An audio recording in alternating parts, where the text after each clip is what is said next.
Good evening and welcome back to Prime of Midlife. It is Wednesday evening, halfway through the week, the world's a happy place. And this evening we are talking housing emergencies. Because here in Scotland, the Scottish Government has declared a housing emergency. I even wrote notes down. Now, we've got the Scottish Government declares a housing emergency. It's taken them till now. Last year, the local district councils of Argyll and Bute, City of Edinburgh, and Glasgow City, so the two largest cities, declared housing emergencies.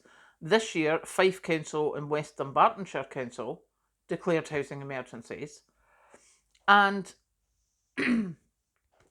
what the council said was causing this was the pressure on the homelessness services, rising property prices, and high levels of temporary accommodation. So that was up until I think March this year, and eventually now the Scottish Government today, there was a proposal put forward that they declare a housing emergency. And I'm not even going to go into the machinations of the actual initial proposal was the Scottish Government declares there's a housing emergency, and then there was an amendment put forward and one side liked it and one side didn't, and there was another amendment got put forward and one side liked it and one side didn't, and you're like, go and just admit that it's happening.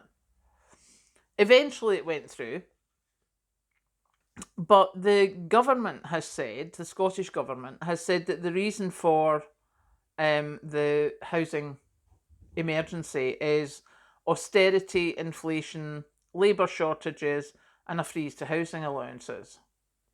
And basically, no matter what way you put it, whether it's the council that's put it forward or whether it's the government that's put it forward, it's money.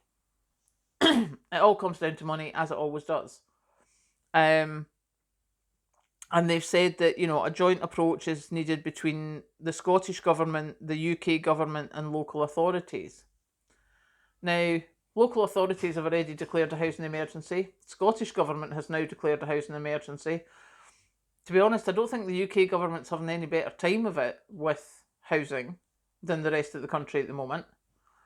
So I don't know quite what they're going to do, but somebody really should be sitting down somewhere, because when you hear the statistic that there are 10,000 children in Scotland in temporary accommodation, and temporary accommodation means like hotel rooms, boarding houses, guest houses, etc. And there's 45 children becoming homeless every day in Scotland. I mean, that's horrific.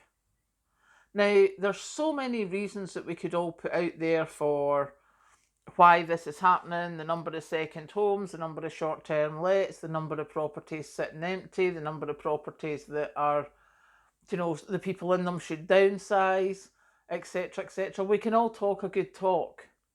Still not putting a roof over these kids' heads.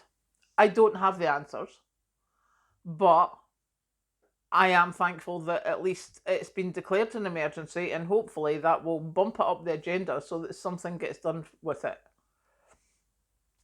Because homelessness is definitely becoming a bigger and bigger problem throughout the country, and I think throughout the Western world now. So yeah, fingers crossed that because this has been passed, that there will actually be something set up that will maybe go and find those empty homes and get them set up so that people can rent them, buy them, live in them, whatever. Or homes that are uninhabitable at the moment, that they can get upgraded so that they're actually decent places to live. We'll see. But certainly that is a pretty hefty piece of news that the Scottish Government's declared a housing emergency. So, fingers crossed that declaration means that something gets done. Catch you later.